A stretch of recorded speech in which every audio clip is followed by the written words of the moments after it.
وہاں پر شہریوں کو کسی قسم کے حقوق بھی نہیں دیے جاتے تھے۔ اگر ہم مغرب کا تصور دیکھتے ہیں تو پہلی جو ایسی ریاست ہمیں نظر آتی ہے جہاں پر بنیادی حقوق کو ریکگنائز کیا اسٹیٹ نے، وہ برطانیہ ہے۔ انگلینڈ میں سب سے پہلے جو بادشاہ تھا اس نے اپنے حقوق میں کچھ کمی کی اور عوام کو کسی حد تک حقوق فراہم کیے، جس میں ان کے خلاف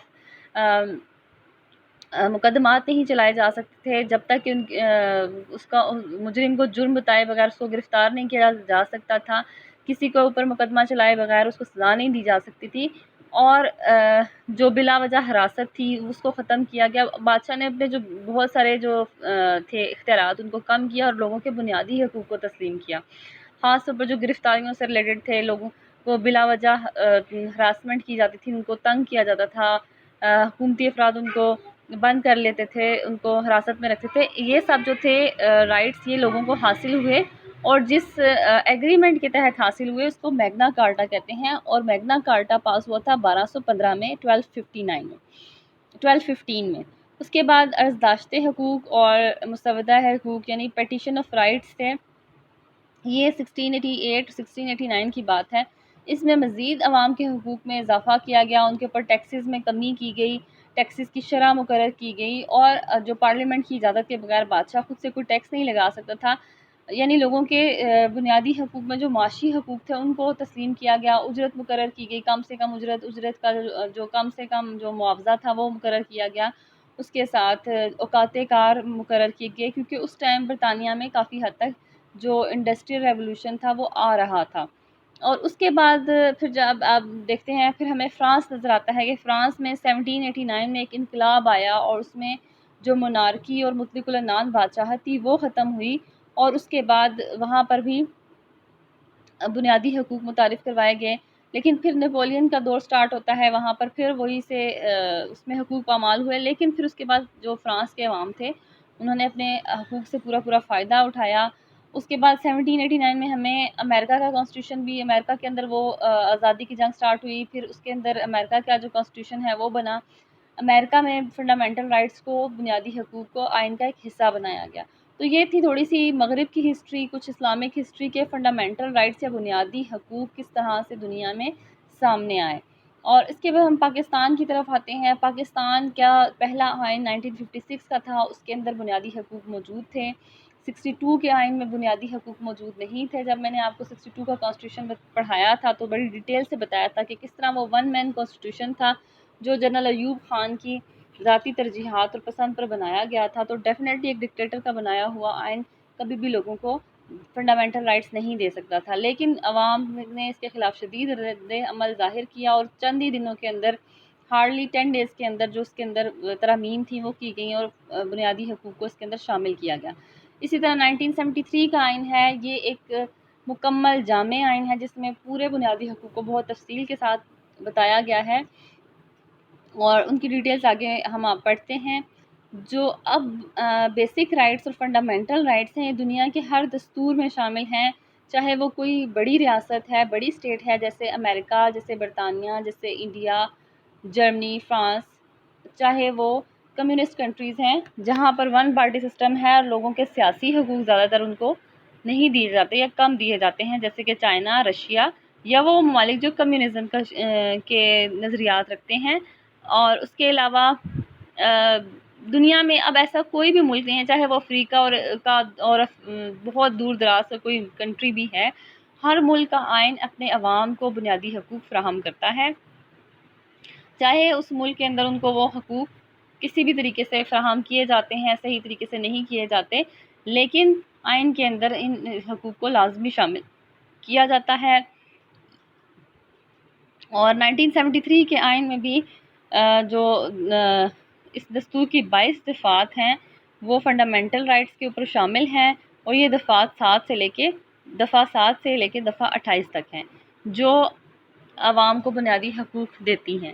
سب سے پہلا عوام کا بنیادی حق جو 1973 کے آئین کے تحت ان کو ملا ہے اور جو ہر ملک اپنے شہریوں کو دیتا ہے وہ ہے زندگی کا تحفظ، یعنی ہر شہری کو زندہ رہنے کا پیدائشی حق ہے، اس کو آئین تسلیم کرتا ہے۔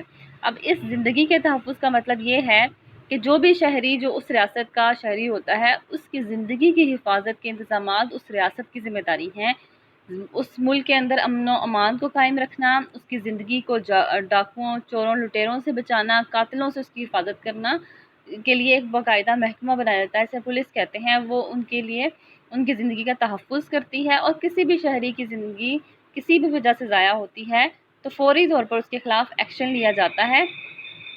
کوئی بھی شخص جو نیچرلی نہیں مرتا، اس کو اس کی جو زندگی کا جو ہرجانہ ہے، جو بھی شخص کا ذمہ دار ہوتا ہے، اس سے لیا جاتا ہے اور اس کے خلاف مقدمہ چلایا جاتا ہے۔ جرم ثابت ہو جاتا ہے تو اس کے جو جتنے بھی اس کے مجرم ہوتے ہیں ان کو سزا دی جاتی ہے، اور قاتل کی سزا عام طور پر موت کی سزا ہی ہوتی ہے۔ اس طرح زندگی کا تحفظ فراہم کرنا ریاست کی ذمہ داری ہے۔ اب یہ ریاست کے شہری اگر اپنی ریاست سے کسی اور ریاست کے اندر چلے جاتے ہیں تو بھی ریاست اپنے شہریوں کی زندگی کی حفاظت کی ذمہ دار ہوتی ہے۔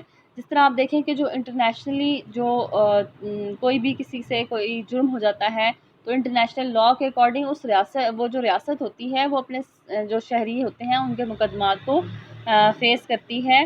اس میں کچھ سیاسی نکتے بھی آ جاتے ہیں، جیسے پاکستان کے ایک سیاسی قیدی ہیں ڈاکٹر عافیہ صدیقی، تو بار بار حکومت سے مطالبہ کیا جاتا ہے کہ ریاست کے آئین کے مطابق ان کی زندگی کا تحفظ ممکن بنایا جائے، ان کو واپس پاکستان میں لایا جائے۔ کچھ اس طرح کے کیسز بھی ہوتے ہیں۔ اس کے علاوہ آپ یہ دیکھیں کہ کوئی امریکن سٹیزن ہے جو پاکستان آ جاتا ہے، یا پاکستانی سٹیزن امریکہ، انڈیا کہیں پر بھی ہوتا ہے اور اس کی زندگی کو کسی قسم کا نقصان پہنچتا ہے، تو اسٹیٹ اس کا بھی باقاعدہ اس کا خلاف اس کا بدلہ لیتی ہے، ہرجانہ طلب کرتی ہے، کچھ بھی جو بھی قانونی کارروائی ہے وہ کرتی ہے۔ اس کے بعد ہر شہری کو جائیداد خریدنے کا حق ہوتا ہے۔ اس کے پاس یہ حق ہوتا ہے کہ وہ اپنی جائیداد کو خرید سکتا ہے، اپنی جائیداد ذاتی جائیداد کو فروخت کر سکتا ہے یا پھر اسے اپنے پاس رکھ سکتا ہے۔ اور اگر جائیداد کا حق ریاست کے ہر شہری کو اس ریاست کی حدود کے اندر رہتے ہوئے ہر علاقے میں ہے، یعنی ایسا نہیں ہوتا کہ ایک علاقے کا رہنے والا کسی دوسرے علاقے میں جائیداد نہیں خرید سکتا، unless until کوئی بہت خراب قسم کے حالات نہ ہوں اور حکومت کسی خاص وجہ سے منع نہ کر دے۔ اس کے علاوہ جائیداد کے حق میں یہ بھی آتا ہے کہ اس شہری نے جو بھی جائیداد حاصل کرنی ہے اس کے اوپر کسی قسم کی کوئی پابندی نہیں لگائی جاتی جب تک کہ وہ حلال طریقے سے اور جائز طریقے سے جو آمدنی ہے وہ حاصل کرتا رہتا ہے۔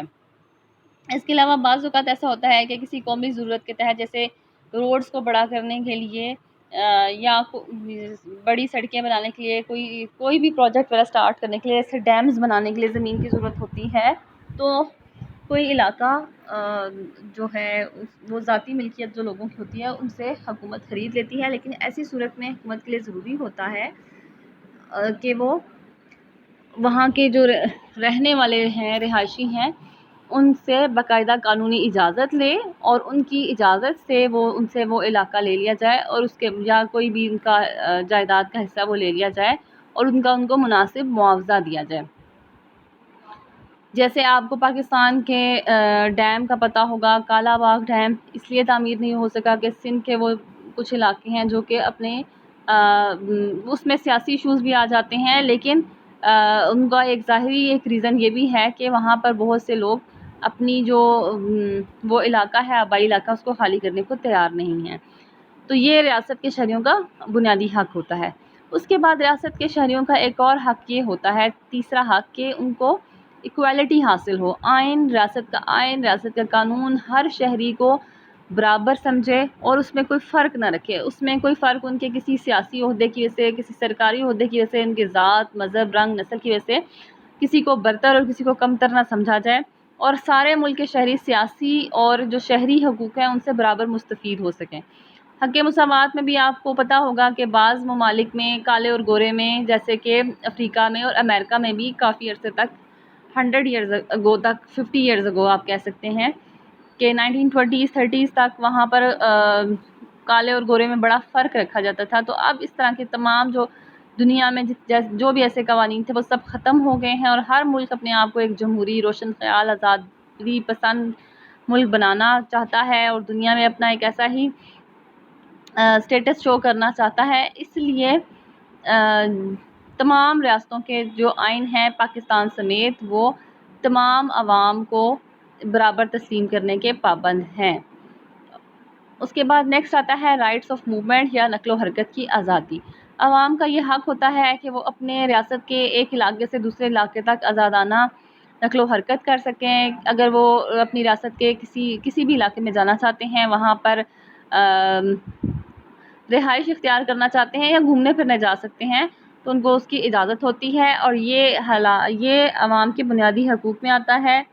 آج کل آپ کو پتہ ہوگا کہ کووڈ-19 کا ایشو تھا، تو یہ حق جو تھا کچھ عرصے کے لیے سسپینڈ کیا گیا تھا. آپ کو پتہ ہے پاکستان میں ہیلتھ ایمرجنسی نافذ کی گئی تھی. جب بھی کسی ریاست میں کسی بھی قسم کی ایمرجنسی نافذ کی جاتی ہے، ایمرجنسی کا مطلب ہوتا ہے بنیادی حقوق کی معطلی. تو اب جب پاکستان میں ہیلتھ ایمرجنسی نافذ ہے تو بنیادی حقوق معطل ہیں. تو بنیادی حقوق معطل ہونے کا مطلب یہ ہے کہ اب نقل و حرکت پر حکومت پابندی لگا سکتی ہے.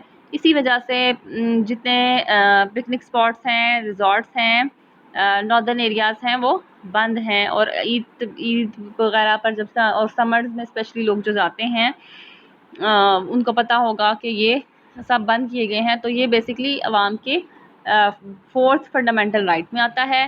اس کے علاوہ عوام کے پاس حق نقل و حرکت یا موومنٹ کی آزادی میں اس کا دوسرا پہلو یہ ہے کہ ایک شہری، ایک تو یہ ہے کہ ریاست کے اندر جہاں چاہے وہ جا سکتا ہے گھومنے پھرنے یا پھر اپنی مکمل طور پر اپنی رہائش کو چینج کرنے، اور دوسرا اس کا اسپیکٹ یہ ہے کہ وہ کسی اور ریاست کے اندر نقل مکانی کر سکتا ہے، وہاں کا پاسپورٹ حاصل کر سکتا ہے، وہاں پر جا کر کاروبار کر سکتا ہے، اور کسی اور ملک کے اندر جا کے وہاں کی ریزیڈنس حاصل کر سکتا ہے. اس کو سکونت کہتے ہیں.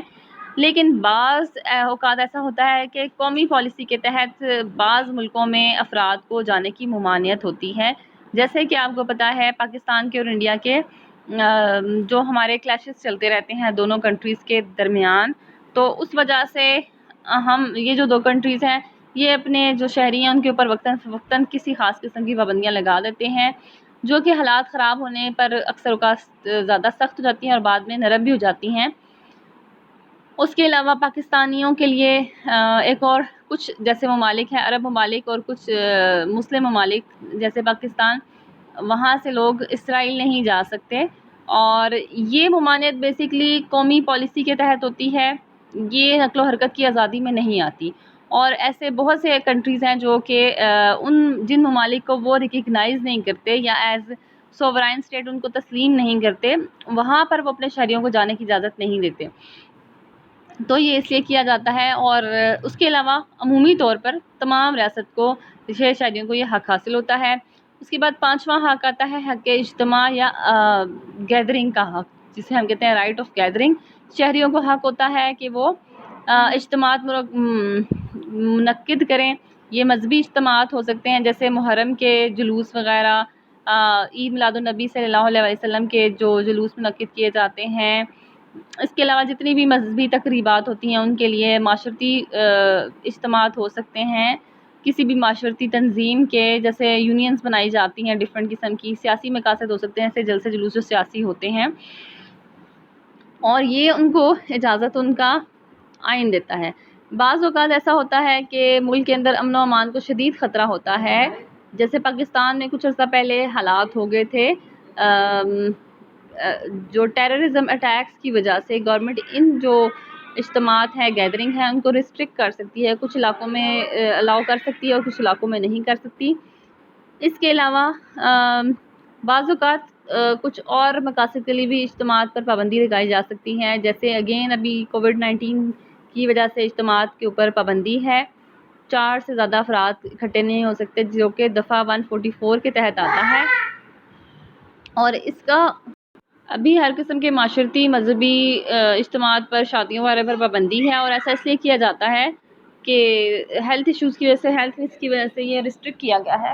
اور کیونکہ پاکستان میں بھی ہیلتھ ایمرجنسی نافذ ہے. اس کے علاوہ تحریر و تقریر کی آزادی، ہر ریاست اپنے آئین کے تحت اپنے شہریوں کو خیالات کے اظہار کا حق دیتی ہے. یہ ان کا جمہوری حق ہوتا ہے. اس کے تحت وہ اخبارات کے ذریعے، سوشل میڈیا کے ذریعے کسی بھی پلیٹ فارم کو یوز کرتے ہوئے وہ اپنے ایکسپریشن آف رائٹ کو یوز کر سکتے ہیں، اپنے رائٹ آف ایکسپریشنز کو یوز کر سکتے ہیں. لیکن اس میں کچھ چیزیں ہیں جن کا خیال رکھنا ہوتا ہے کہ کسی کی دل آزاری نہ ہو، کسی مذہبی طبقے کی، کسی سیاسی یا کسی بھی ایسے گروہ کی دل آزاری نہ ہو، اور نہ ہی اس ملک کے جو بنیادی نظریات ہیں ان کے خلاف ہو، جو وطن کے مفاد کے اوپر جو کوئی بات آتی ہو اس کے خلاف. جیسے کہ پاکستان میں دو قومی نظریے کے خلاف بات نہیں کی جا سکتی. اسی طرح ہر ملک میں ہوتا ہے کہ اور اسلام کے خلاف یا نعوذ باللہ کو رسول پاک صلی اللہ علیہ وسلم کی ذات کے اوپر ایون کسی اور کنٹری میں بھی کہتا ہے تو اس کو سخت نوٹس لیا جاتا ہے، اس کو برا سمجھا جاتا ہے. تو ایسی کوئی بھی ایسی بات کرنے کی اجازت کسی کو نہیں دی جا سکتی. اس کے بعد آتا ہے نیکسٹ جو رائٹ ہے وہ ہے قانون کی بالادستی، right of rule of law. Rule of law کا مطلب یہ ہوتا ہے، جو آپ تھرڈ ایئر میں ایک لا کے اوپر پورا چیپٹر پڑھ چکے ہیں، اس کو تھوڑا ریمائنڈ کریں. اس میں ہم نے رول آف لا ایک پورا ٹاپک پڑھا تھا. یعنی قانون کی نظر میں سب برابر ہیں اور قانون سب سے اوپر ہے. اس کا مطلب یہ ہوتا ہے کہ قانون کسی کے جو سٹیٹس ہے، ویلتھ ہے، دولت، رتبہ، سیاسی کسی کا رتبہ، اس کو دیکھے بغیر سب لوگوں کو ایک طرح سے ٹریٹ کریں. کسی فرد کو قانون کی میں اس کا نظر میں غریب ہونے کی وجہ سے یا اس کے پاس کوئی سٹیٹس نہ ہو، سیاسی سٹیٹس نہ ہو، اس کو کم تر نہ سمجھا جائے. اس کے ساتھ ساتھ اس کا دوسرا پہلو یہ ہے کہ کسی شخص کو ایک جرم میں ایک بار سزا دی جائے. زبردستی کسی کو گواہی دینے پر مجبور نہیں کیا جا سکتا. کسی فرد کو ایسے کام کی بنیاد پر سزا نہیں دی جا سکتی جو کہ جب اس نے وہ کام کیا تب تک جرم نہیں تھا اور بعد میں جرم بنا. تو اس طرح کے جو قوانین ہیں، یعنی قانون کی بالادستی، یعنی جو قانون بن گیا ہے یا آئندہ بنے گا اس میں لوگوں کو بغیر کسی پریجوڈس، تعصب کے یا بغیر کسی فرق کے لوگوں کو ایکولی ٹریٹ کیا جائے. اس کے بعد 8واں رائٹ جو لوگوں کا ہے وہ ہے بیگار یا غلامی سے چھٹکارا. یعنی کسی بیگار ہی ہوتا ہے کہ بغیر اجرت کے کسی سے زبردستی کام لینا، کسی سے ایسا مجبور کر کے کسی سے بغیر معاوضے کے کام نہیں لیا جا سکتا. یہ پاکستان کے آئین میں آپ کا بنیادی حق ہے. اس کے علاوہ غلام کسی کو نہیں بنایا جا سکتا، نہیں کسی شخص کو بیچا اور خریدا نہیں جا سکتا کہ کسی کو خرید کر اس سے کام لیا جائے. اور لیکن اس میں یہ آتا ہے کہ جو جیل میں قید بامشقت کاٹنے والے مجرم ہوتے ہیں ان سے کام لیا جا سکتا ہے، کیونکہ ان کو یہ سزا ہی قید بامشقت کی ملتی ہے، وہ اس کے اندر نہیں آتے. اس کے علاوہ لوگوں کو یہ حق حاصل ہوتا ہے کہ وہ تہذیبی، ثقافتی اور تہذیبی حقوق حاصل ہوتے ہیں کہ وہ اپنی تہذیب کے مطابق، اپنی ثقافت کے مطابق زندگی گزاریں اور اپنے علاقائی ادب اور ثقافت کو ترقی دے دیں. جیسے کہ ثقافت اور تہذیب میں ڈفرینٹ تہذیبیں آ سکتی ہیں، کلچر آ سکتے ہیں. سرائکی کا، پشتو کا، پٹھانوں کا کلچر آتا ہے، پنجابیوں کا، سندھی کا. اس میں ان کے لوکل ڈریسز، فوک، جو ان کے لوکل فوک لٹریچر ہے، گانے ہیں، نغمے جن کو کہا جاتا ہے، ادب ہے، اس کو ترقی دینے کے لیے وہ کچھ بھی کر سکتے ہیں. ملک کے قانون کے اندر رہتے ہوئے اس کو پروموٹ کر سکتے ہیں. اس کے علاوہ لوگوں کے پاس یہ رائٹ ہوتا ہے کہ وہ اپنی آرگنائزیشنز یا انجمنیں بنا سکیں. اور آرگنائزیشن مذہبی نوعیت کی ہو سکتی ہیں، سیاسی نوعیت کی ہو سکتی ہیں، معاشرتی، تفریحی، فلاحی، پیشہ ورانہ ہو سکتی ہیں. یہ ان کا حق ہے اور اس کے لیے وہ چندہ بھی وصول کر سکتے ہیں اور لوگوں کو اپنی انجمنیں یا آرگنائزیشن کو جوائن کرنے کے لیے ان کو کنونس بھی کر سکتے ہیں. اس کے علاوہ 11واں حق جو ان کا بنیادی حق ہے عوام کا، وہ ہوتا ہے مذہبی حق. یعنی لوگوں کو، شہریوں کو یہ حق دیا جاتا ہے ملک کے آئین کے تحت کہ وہ جس عقیدے کو پسند کریں اس کو اپنا لیں. وہ پوری مذہبی آزادی رکھتے ہیں، وہ جس مذہب کو چاہیں اختیار کریں اور اپنے مذہب کی تبلیغ کر سکتے ہیں، مذہب کے مطابق زندگی گزار سکتے ہیں، اپنی عبادت گاہوں میں جا سکتے ہیں اور اپنے کتابوں، پمفلٹوں وغیرہ کے ذریعے مذہب کی تبلیغ کر سکتے ہیں. لیکن مذہبی حقوق کا استعمال کرتے ہوئے کچھ احتیاط کی جاتی ہے، کیونکہ آئین بعض اوقات ایسے کچھ چیزوں کے پر پابندی لگا دیتا ہے تاکہ شہریوں کے مذہبی جذبات کو ٹھیس نہ پہنچے.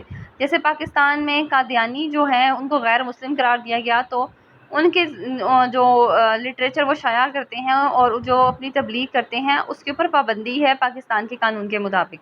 تو اس طرح کی جو چیزیں ہیں وہ عوام کی رائے کو دیکھتے ہوئے اور عوام کی جو رجحانات کو دیکھتے ہوئے اس طرح کی پابندیاں ریاست لگا سکتی ہیں لیکن ان کو اپنے مذہب کے مطابق خود سے اپنی زندگی کو گزارنے کا حق پورا دیا جاتا ہے۔ اس کے علاوہ لوگوں سے کوئی ایسا ٹیکس نہیں لیا جا سکتا جس کمیونٹی سے وہ تعلق نہ رکھتے ہوں، ان سے ٹیکس لے کر کسی اور مذہب کے اوپر دیا جائے۔ جیسے کہ اسلام کی پروموشن کا کوئی ٹیکس لگایا جائے تو وہ تمام پاکستانیوں کے اوپر لاگو نہیں ہو سکتا، کیونکہ پاکستان میں بہت سے غیر مسلم رہتے ہیں۔ جیسے کرسچنز ہیں، ان سے کوئی ایسا ٹیکس نہیں لیا جا سکتا جو اسلام کی تبلیغ پر خرچ ہو۔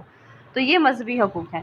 اس کے بعد معاشی حقوق آتے ہیں۔ معاشی حقوق میں جو اکنامک رائٹس ہیں وہ لوگوں کے، عوام کے، شہریوں کے یہ ہوتے ہیں کہ ہر شہری کے لیے مناسب اوقات کار اور مناسب اجرت مقرر کرنا حکومت کا فرض ہے۔ آپ نے دیکھا ہوگا جب بھی بجٹ آتا ہے تو کم سے کم اجرت کو، کیونکہ ہر سال مہنگائی کا ریشو بڑھتا ہے، انفلیشن ہوتی ہے یا کوئی بھی ایسے ریزنز ہوتے ہیں، تو کم سے کم اجرت حکومت طے کرتی ہے جو مزدور کی مقرر کی جاتی ہے۔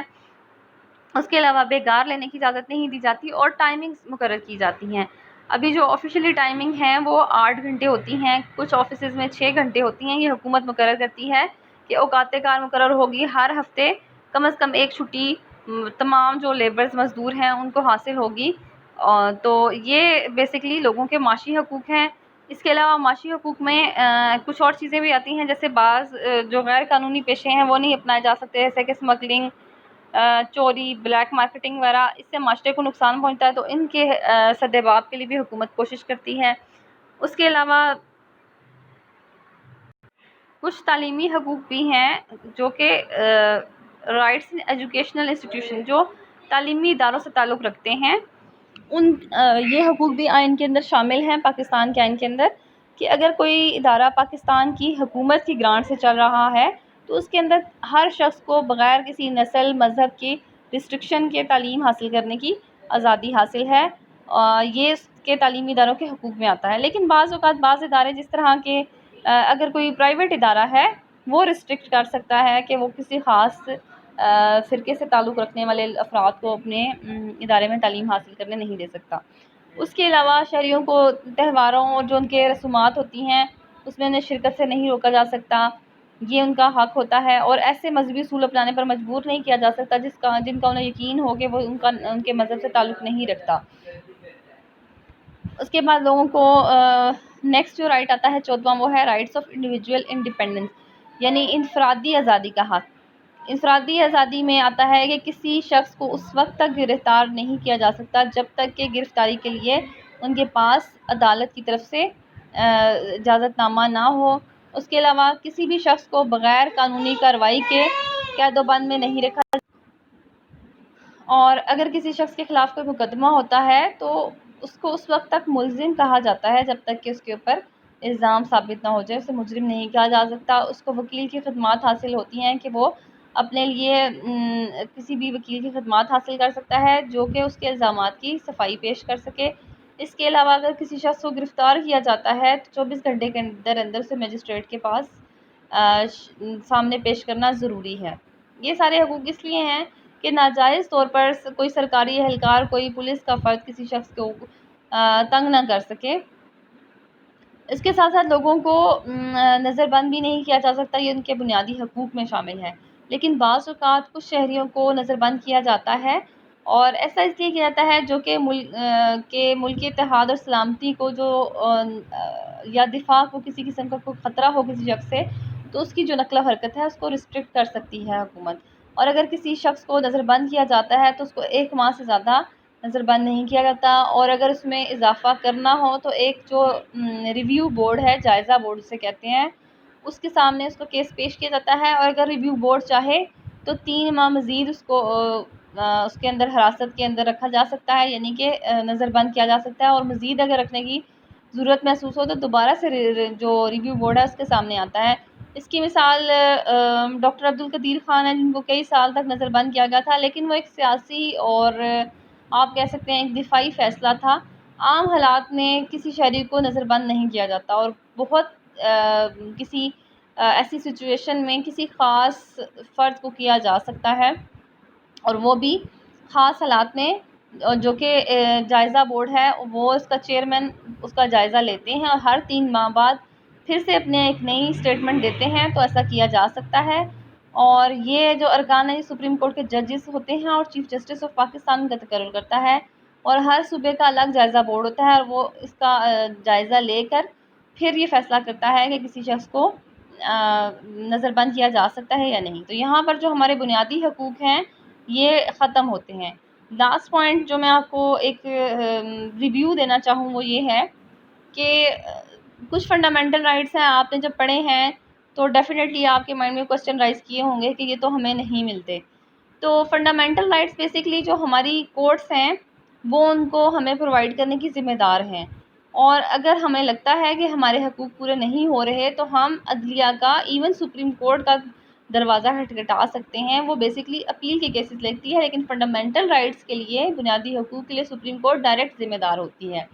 اور کسی ریاست کے شہریوں کو ان کے بنیادی حقوق کے نہ ملنے کی ایک بنیادی وجہ لوگوں کی تعلیم کی کمی اور اپنے حقوق سے آگاہ نہ ہونا ہے۔ اس وجہ سے ہم یہ دیکھتے ہیں کہ اگر کوئی اسٹیٹ بہت ترقی یافتہ ہے تو وہاں پر لوگوں کے بنیادی حقوق ان کو بہتر طریقے سے ملتے ہیں، لیکن جو اسٹیٹس اتنی زیادہ ڈیولپ نہیں ہیں وہاں پر لوگوں کے فنڈامنٹل رائٹس کو کرش کیا جاتا ہے۔ اس کے علاوہ دوسری چیز جو آتی ہے وہ آتی ہے ڈفرینٹ جو نظریات ہیں، آئیڈیالوجیز ہیں ان کے ماننے والے، جیسے کچھ کنٹریز ہیں کیپٹلسٹ ہیں، کچھ کمیونسٹ کنٹریز ہیں۔ کمیونسٹ کنٹریز میں اشتراکی ممالک میں عوام کے بنیادی حقوق کو بہت ریسٹرکٹ رکھا جاتا ہے، ان کو صرف وہی حقوق دیے جاتے ہیں جو کہ اسٹیٹ خود ان کو اون کرتی ہے، اور بڑے ریسٹرکٹیڈ وے میں ان کی حقوق کو ان کو دیے جاتے ہیں، جیسے کہ ان کو اپنی سیاسی تنظیمیں بنانے کی اجازت نہیں ہوتی۔ پورے ملک میں ون پارٹی سسٹم ہوتا ہے، تو یہ ہر ملک کے سیاسی حالات کے مطابق، ان کے سیاسی نظریات کے مطابق وہاں کی اسٹیٹ طے کرتی ہے کہ اس نے اپنے عوام کو کون کون سے بنیادی حقوق دینے ہیں، اور عوام کا اپنا یہ فرض ہوتا ہے کہ اگر ان کا ملک جمہوری ہے اور ان کو ایک ڈائیورس رینج ملی ہوئی ہے فنڈامنٹل رائٹس کی، تو وہ اپنے رائٹس کا خود خیال رکھیں، اور جہاں پر انہیں محسوس ہو ان کے رائٹس نہیں انہیں مل رہے تو وہ اس کے حصول کی کوشش کریں۔